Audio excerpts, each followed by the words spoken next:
Knicks at the Garden against the Wizards. And, you never think a game against the worst team in the league would be a must-win, but it was. Everybody was on their heels hoping that the Knicks would be able to pull this one off. And I was there hoping the same. And tonight was interesting because Deuce McBride came into this game questionable with the groin contusion, groin strain, and he would ultimately miss this game. And through this game, sources did tell KnicksFanTV, told myself that Deuce McBride is going to miss multiple games here with the groin injury. And so tonight was Tyler Kolek's night for me. Like, win, lose, or draw, tonight was really, I wanted to see the creator get those minutes that we really wanted to see here and see how he would fare. And so, look, the dog was great. McCall was great. We'll get to those guys. I really want to start with Tyler Kolek, man. I really want to start with the creator because, it was very important for me to see him get those minutes as a rookie draft pick. And because I just feel like Payne, the Payne experiment, it's time. It's run its course. It's time to see Tyler get those minutes. And tonight he rewarded the team with those minutes. It was really good. And I'm showing my highlights here from my camera because literally most of the footage that I took from my phone was of the Tyler minutes. And look, we all know what he can do offensively. He can play make in his sleep. And that's what we saw tonight from Tyler Kolek. He had 7 assists alone in the first half. So he got the offense together. You could see he was very communicative in with his team here, with the starting 5, getting the guys in order, and they look great. It's not to say that Cam didn't. In the second half, Cam was like, yeah, you can have a seat now. Cam kind of wore down in the second half, especially defensively. But like when Payne is starting, he does get in point guard mode a little bit more. So I thought Cam in the beginning was fine, but when Tyler came in, it was night and day in terms of how the offense was running. So that's really what I wanted to see. But yet and still, again, offensively, he's going to be fine, especially from a playmaking standpoint. He gave him 8 assists total, 3 steals for Tyler, and 4 points. Got a runner going. He ended up with an N1 in the second half. So that was fine. But really, from Kolek's standpoint, and I didn't get this on my camera, but I really wanted to see how he was going to do on the defensive end. I really wanted to see how he was going to do on the defensive end, and it was a little bit of a mixed bag. Like, of course, he didn't get exposed. I thought he held his own overall in the grand scheme of things. But, like, the first few possessions, he got called for fouls as guys were, they were setting screens and getting past them. And so he was trying to slow guys down. And so he was holding on to guys. He was holding on to guys in the post as well.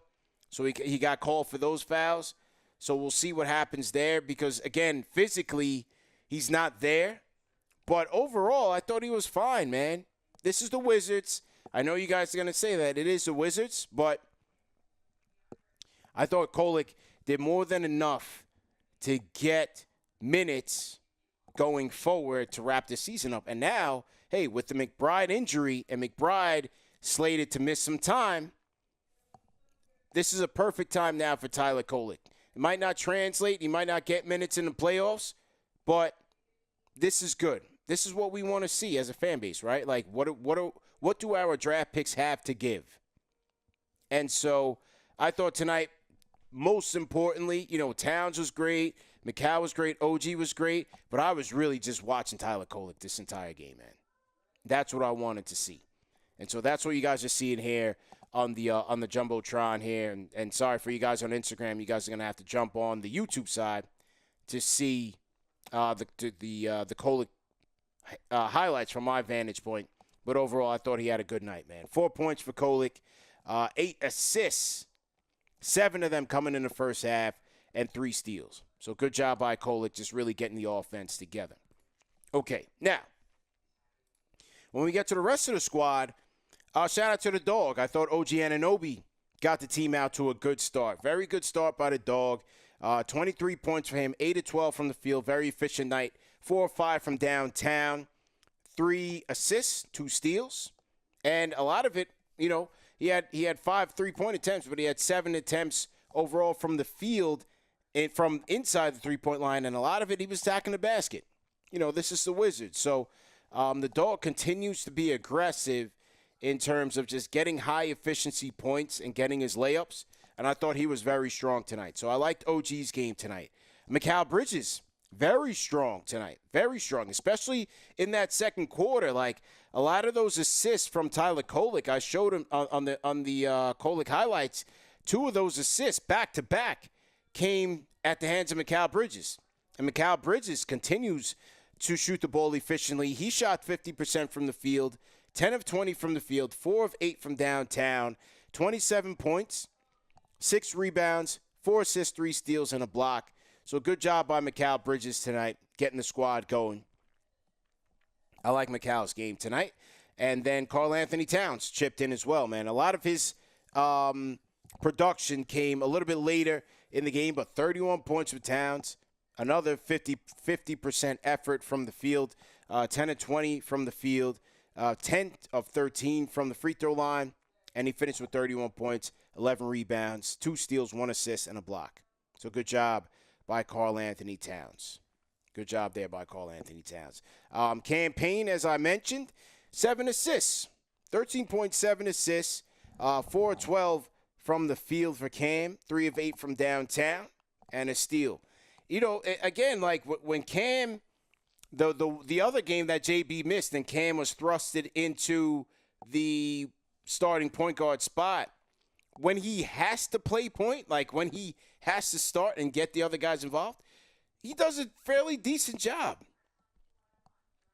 It's when he's coming off the bench when it's just, you just don't know what you're going to get. Most of the time, he's shot hunting, which, I mean, given the lack of scoring from the bench, you can't really blame him. But given the fact that it's Payne, it's a flip of a coin, you know, in terms of his success rate. So, you know, that was Payne's night. But overall, I thought he was fine. My guy LD in the building. LD, how you feeling, man? You don't know you again. What's going on, good? boss? What's good? Yeah, you're never annoying, man. If you were annoying, I would never go to you, man. I would never go to you if you're an annoying guy, man. Got you. First thing I got to say is I respect how you control your crowd because the chat goes with where CP flows. Yeah. So I'm going to start with that. Yes. But the reason why I'm starting with that is because over the season, right now I'm looking at the chat and I'm seeing a lot of love for Tyler Kolek. And I want to know why. Because throughout the season, first I want to ask, name a bad late round pick by Leon Rose. I'll give you a hint. There's none. He knows what he's doing in the late round. That's one. So Tyler Kolek has always been ready. Big East Player of the Year, led the entire NCAA in assists, led the entire NCAA in assists per game. So he's been ready to pass the ball from day one. What I want to know is, what were people watching to say he is not ready? That's what I want to know. What were you watching everywhere he went in the Summer League, in the G League? He was balling out of control. So what was it that y'all were watching that made y'all say, damn Hosser, right, with the Boston Celtics? Because when I kept saying we have a bench, we have a bench, we have a bench, I got nothing but tomatoes. Why is there love for Tyler Kolek right now? That's what I want to know. What's going on? I don't think the fan base says he's not ready. I think the coach doesn't think he's ready because of his defense. 3 steals in 11 minutes today? Yeah. Passing lanes on offense and defense were his. He did. He looked good. Now they're saying blame Tibbs. That's what I've been saying from the beginning. And it was never about him. That's what they said. That's what they said in the chat. I'm just reading the chat. Blame Tibbs. That's not what was said at the beginning of the season when we were like, yo, look, we have a bench. Because again, Leon Rose has shown the top picks, Obi, I'm not going to argue that. Those are not that great. Yeah. But late round, Emmanuel Quickly, Quentin Grimes, McBride, Tyler Kolek, Daddier, Huck Porty. He is not sleeping in the late round. He knows what he's doing. They pick good You know ones. what I mean? They pick good ones. So I'm not saying we got, the greatest bench of all time, but we don't have the bench that folks keep trying to say we don't have. We have a bench. That's all. I still see tomatoes, but it's all good. But we have a bench. Respect on Leon Rose's name, Worldwide Oh, Wes's name. They know what they're doing. TA Cowboy Come said on, he's still man. getting Look, tomatoes. they mad. Why they throwing It's tomatoes all at good. you, though? I would never, Look, ever back away from the now fact that we got a squad. listen. As I was telling people tonight, like, I was barely even paying attention to Kolek on the offensive side because I already know he was going to get the offense together. I was watching him on Bob Carrington. I wanted to see how he was going to flow there. Immediately, though, he did pick up his first foul, holding on. Right. He was holding on to somebody who had him in the post. And then he picked up another foul on Bob Carrington. So that's really, I wanted to see that. And he's going to get these more minutes now with McBride being sidelined with the groin. So that's really where I want to see, can he hold his own? Because clearly, physically, he is smaller. Like, we can't deny that. So 100%. so it's going to be about, can they protect him and can he hold it down in those minutes? Because we know offensively he's going to be fine. He's totally going to be fine. But it's on the defensive side, most important thing, how he holds his own. Right. The most important thing, though, is because Brunson controls the starters. He does what he needs to do to get the buckets. Sometimes we rely on him too much. We get that part. Yeah. I think the reason why Tyler Kolek's style has always been more important is because, as you can see even today, when he went to the bench, our offense started looking like they don't know how to move the ball. It's like we got really good players, but his style specifically, at least even if he's the third string point guard, whatever the case may be, whenever we need somebody to at least facilitate to make the game easier, he can step up even if it's just for 5 minutes. It was never about him doing too much. But we got a squad, bruh. The Knicks can win this thing. You know what I mean? Coach got to make adjustments and we're good. But I'm going to let you go. I'm not going to hold you too much. Tomato boys, keep y'all tomatoes tonight. Throw it on yourselves. I'll holler. Hey, rate that call in the chat. I saw some of you drop tomatoes on them. Maybe that's historically you're giving them tomatoes. But rate that call. Put that call in a box for tonight. Rate LD's call tonight. 1 being trash, 5 being facts. Good people at KFTV, you be the judge. I'm just the conductor here. You know what I'm saying? Shout out to LD. Call back anytime. Underdog Fantasy is the place to play if you're a fan looking to cash in on some of your favorite athletes' performances. Available in over 30 states, including New York, California, and Texas. Just call your shot on higher or lower on 2 or more player stats for your chance to win real money. Use our promo code KFTV for up to $1,000 in bonus cash plus a free pick. So download the Underdog Fantasy app today and turn every bucket into a W. Knicks shooting 48% from the field tonight, 44% for the Wizards. Let's see, from downtown, 37% from downtown. So it was a good, league average night for the Knicks. They got 35 attempts up. You want to see them get to that, Tibbs really wants 40 and above. They got to 35 tonight, but against this Wizards team, they really didn't need that much. 77% from the charity stripe. Hey, got to clean that up. They will go 21 of 27 from the charity stripe. 49 rebounds to 41. They won the rebounding battle, which we should have expected. 29 to 21. They win the assist battle, so that's a good thing there. Turnovers. 20 Wizards turnovers lead to 26 Knicks points, so the Knicks were very active there. But the Knicks had their fair share of turnovers, 16, which led to 20 Wizards points. So that kind of kept the Wizards in this game. Fast break battle, Knicks won 21 to 17. Points in the paint, they did lose that one. Wizards won 56 to 52. And then largest lead of the night, 33 for the Knicks, 2 for the Wizards.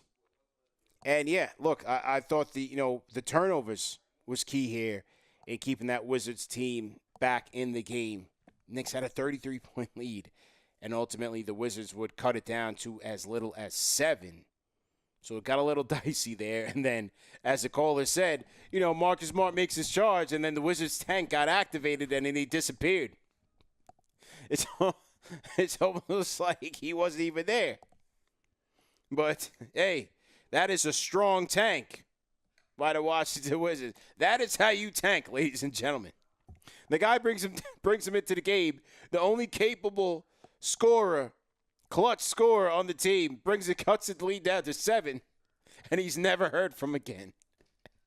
Thank you, Marcus. That'll be all for tonight.